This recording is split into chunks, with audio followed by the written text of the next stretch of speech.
Saya dikenali sama teman-teman mubalik, ustadznya polisi. Hah? Dan dia bilang satu-satunya ustadz yang bisa koreksi dan maki-maki polisi hanya Ustadz Das'ad. Kenapa? Karena cara saya tidak menyakiti kalian. Karena saya cinta kalian karena Allah. Maka kemarin ada kejadian, bintang 2. Kalian polisi keliru kalau tidak mengambil pelajaran dari situ. Keliru, bodoh. Bayangkan itu Pak, bintang 2 di borgol. Itu kenapa? Karena tidak memanfaatkan nikmat yang Allah berikan. Seorang polisi keliru Bapak, salah kok kalau tidak memudahkan dirimu masuk surga. Itu enaknya polisi, ada jabatannya, ada kuasanya. Saya ceramah, ayo saudara-saudara sekalian, perangi hamar, perangi narkoba. Apa? Nak kasih kempes mobilku anak muda. Saya masuk surga atau neraka urusanku Ustaz. Tapi coba kalau Kapolres, tak, rahasia, selesai itu minuman hamar Pak. Saya ceramah, ayo saudara-saudara sekalian, mari sholat berjamaah. Yang datang cuma 2, itu pun sudah muka sakaratil maut. Tapi coba kalau Pak Waka, Pak Waris datang ke masjid sholat berjamaah. Assalamualaikum warahmatullahi. Assalamualaikum warahmatullahi. Tengok-tengok ke belakang. Mana di Dir Samapta? Sudah 4 kali saya berjamaah di sini, tidak pernah juga saya lihat datang-datang jamaah. Ajudan langsung tempol. Pak Dir, dicari ke Pak Wakapolra. Besok belum azan sudah ada dia di dalam Pak. Itulah enaknya punya kekuasaan. Maka keliru seorang polisi kalau tidak memudahkan kalian masuk surga. Innallaha wa malaikatahu yusalluna 'alan nabi ya ayyuhalladzina amanu sallu 'alaihi wa sallimu taslima. Sesungguhnya Allah dan para malaikatnya bersalawat kepada Rasulullah Muhammad sallallahu alaihi wasallam. Maka wahai orang-orang yang beriman, bersalawatlah kalian kepada Rasulullah dengan sebaik-baik salawat. Maka saya mau ajak ini semua kita bersalawat. Bisa? Bisa? Saya mau dengar lagi. Bapak-bapak polisinya dulu, baru ibu-ibunya. Ibu-ibu dulu, ibu-ibu dulu. Bapak-bapak diam. Yang merasa jenis kelamin laki-laki diam.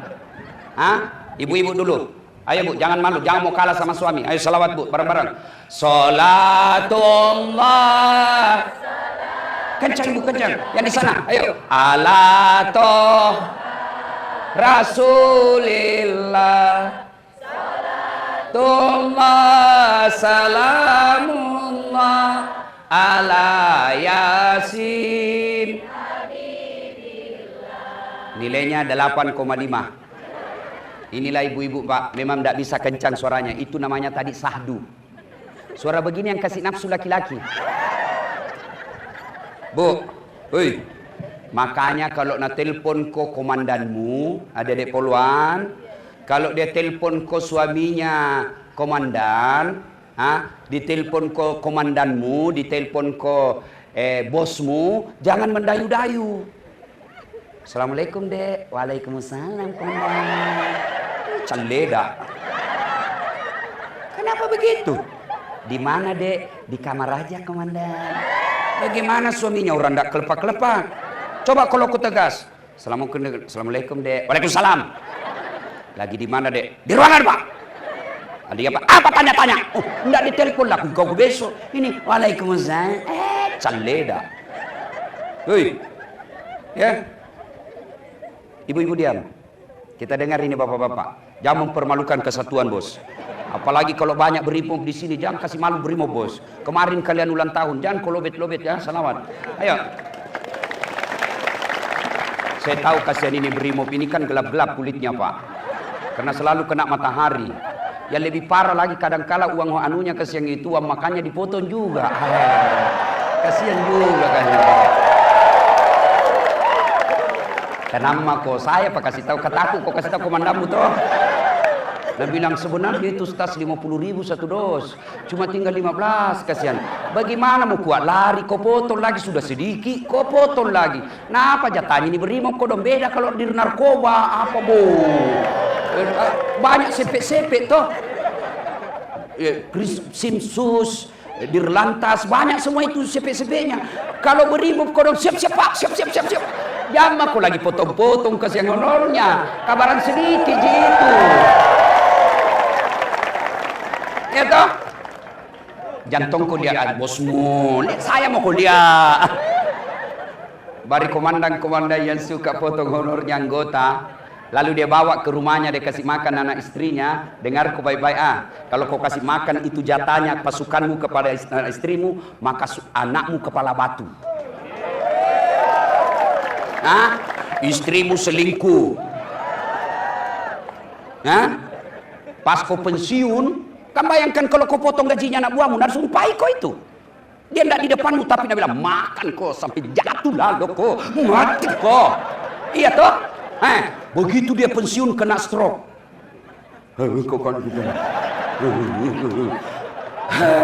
Tahun pertama istrinya masih setia. Tahun kelima capek istrinya. Akhirnya tambah parah, dikateter, makan pakai sonde, tidak bisa bicara. Istrinya usia 30 tahun, kena puber kedua istrinya. Dia bawa mantannya ke rumahnya. Suaminya dia dalam keadaan stroke begini.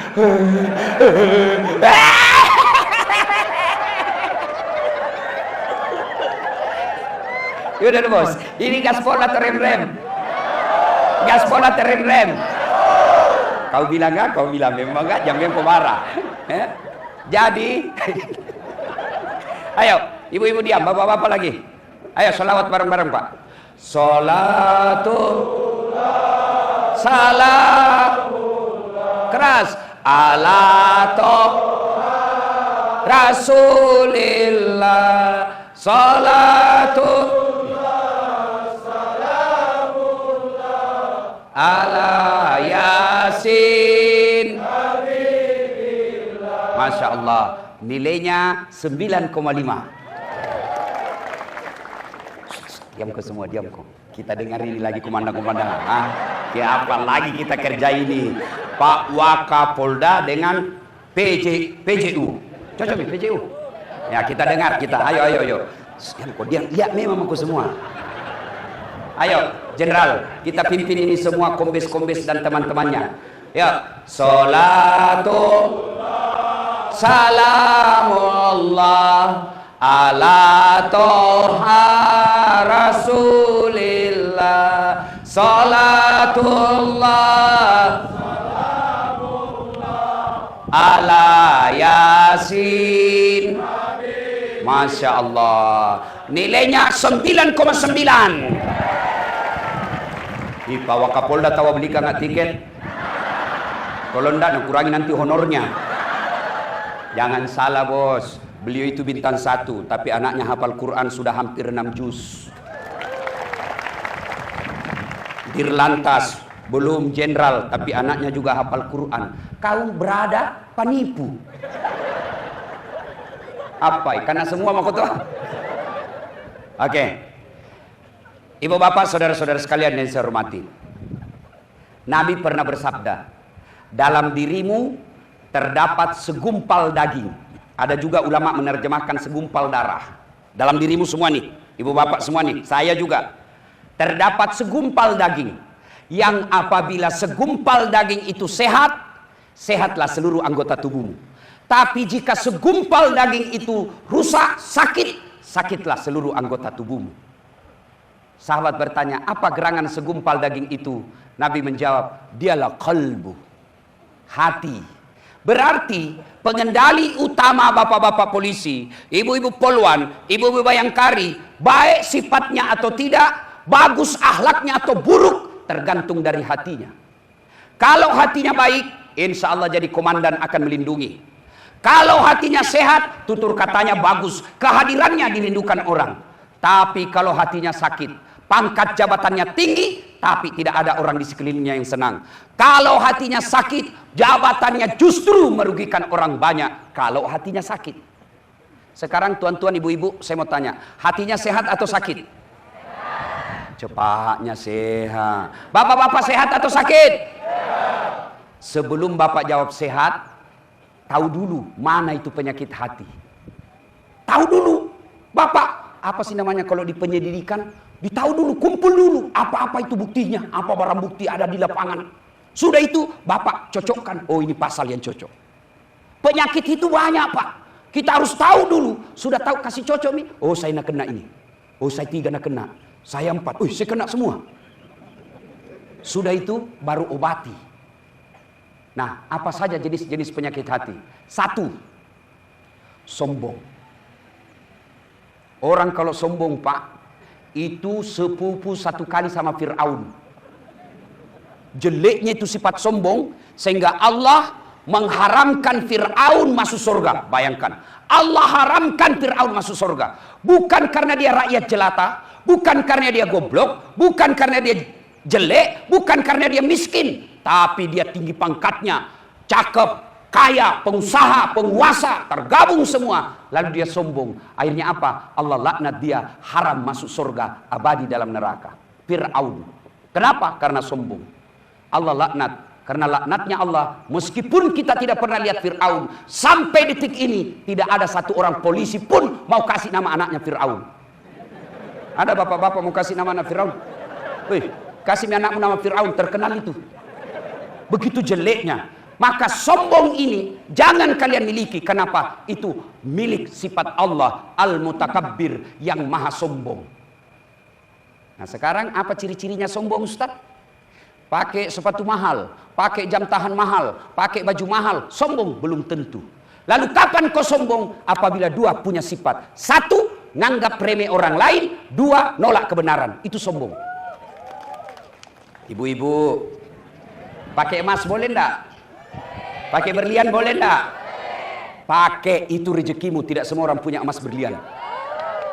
Tapi yang Allah tidak mau, jangan kau sombong. Apa itu sombong? Kau pandang enteng kasihan pegawai sipil. Apa itu? Dari mana dia dapat emas? Urusannya orang. Ada kan begitu? Bu, nganggap remeh orang lain itu sombong. Bapak punya pangkat 2 bunga, rezekimu. Tapi jangan kau dong anggap remeh itu yang 1 balok-balok. Ya, sombong itu tidak baik. Nganggap remeh orang lain, kemudian nolak kebenaran, itu sombong. Mentang-mentang kakak seasuh, tapi pangkatnya adik asuh kita lebih tinggi, ya kita hormati. Bukan dihormati karena anunya, jabatannya, kepangkat angkatannya, tapi kita hormati dia karena dia lebih dulu dapat di atas kita. Hormati saja. Dan tidak ada orang menjadi hina karena menghormati dan memuliakan orang lain. Apa yang membuat kalian mau sombong? Apa? Bintang 1, bintang 2, bintang 3, pasti kau pensiun. Pensiun, mau kemana? Pasti pensiun. Anggaplah pensiun bintang 2, bintang 3 pensiun. Pasti buka bintangmu, lepaskan itu tongkatmu. Kalau mau masih pakai padahal sudah pensiun, pakai bintang, lengkap, sudah pensiun. Lewat anak buah, waduh sudah sakit Pak Jenderal. Iya toh? Jangan sombong gara-gara pangkat. Kalian juga adik asuh. Kalau Allah takdirkan kamu naik pangkatmu, jangan tongko hina itu kakak asuhmu.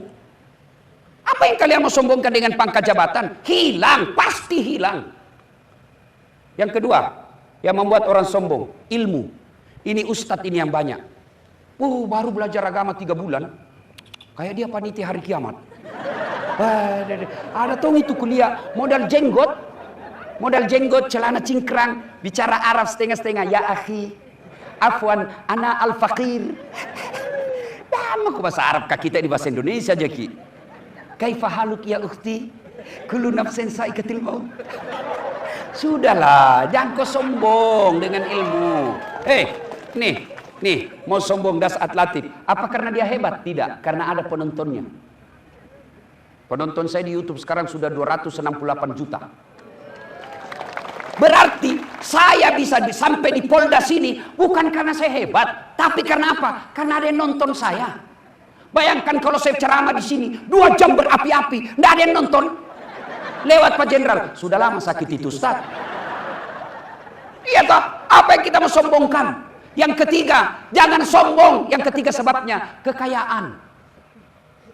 Masya Allah.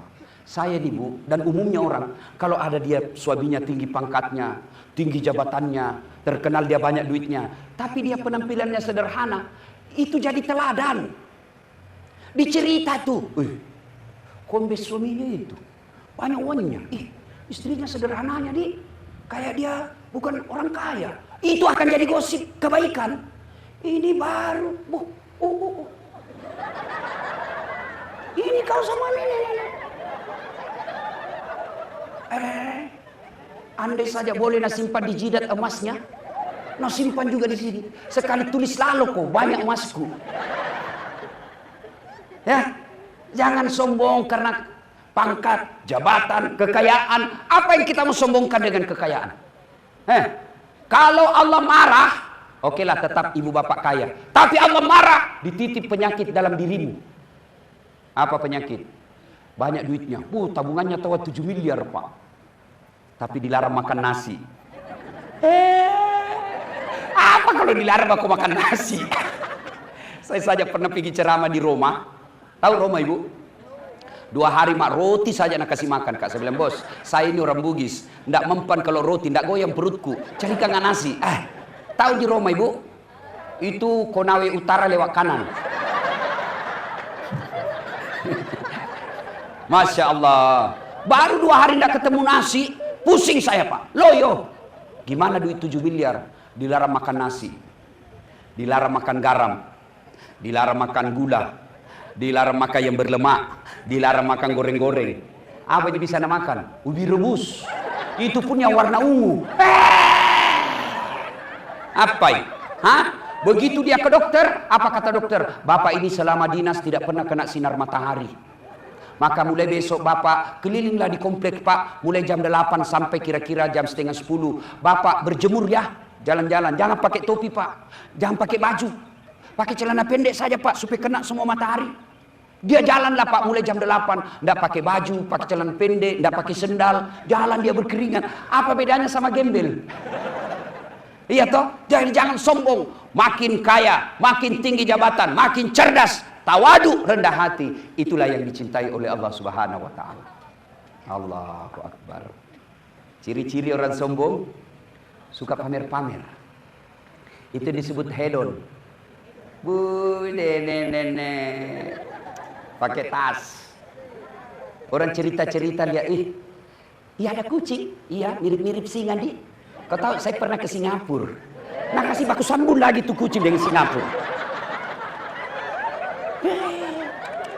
Sudah itu udah kasih baku sambung itu langsung angkat tasnya.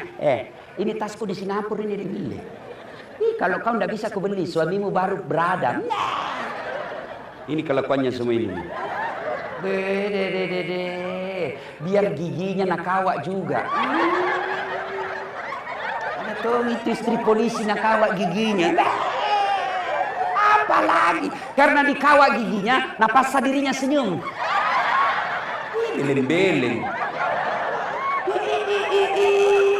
Sudah itu, nah kasih lagi matanya soft lens warna biru. Nah aku tahu ya kau sekampung jaki dulu. Pakai tongi biru biasa makola.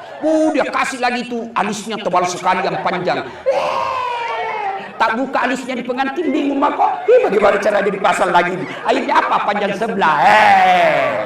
Untuk apa pakai begituan?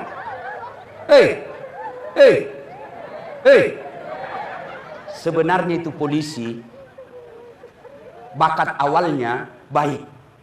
Tidak ada polisi jahat. Tidak mungkin dia bisa lulus polisi kalau jahat. Kenapa? Ada psikotes toh? Iya. Cuma setelah dia lama-lama polisi dapat istri hedon. Magaya. Baru istrinya bergaulnya sama pengusaha. Mau nak kasih sama gelannya sama gelang pengusaha. Nah suamimu 7 juta gajinya cilaka.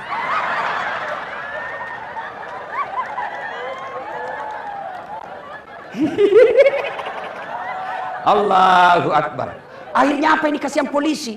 Yang tadinya baik, karakternya bagus, pengayom, pelindung masyarakat, dikompori sama istrinya. Tolo-tolo memang ini.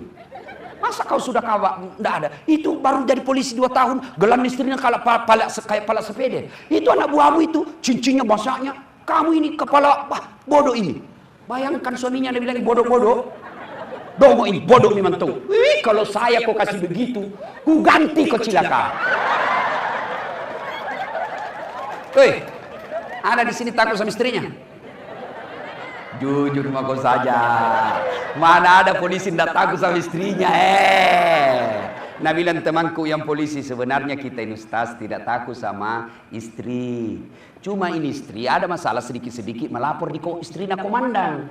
Baru komandan juga takut sama istrinya. Hancurlah kita ini.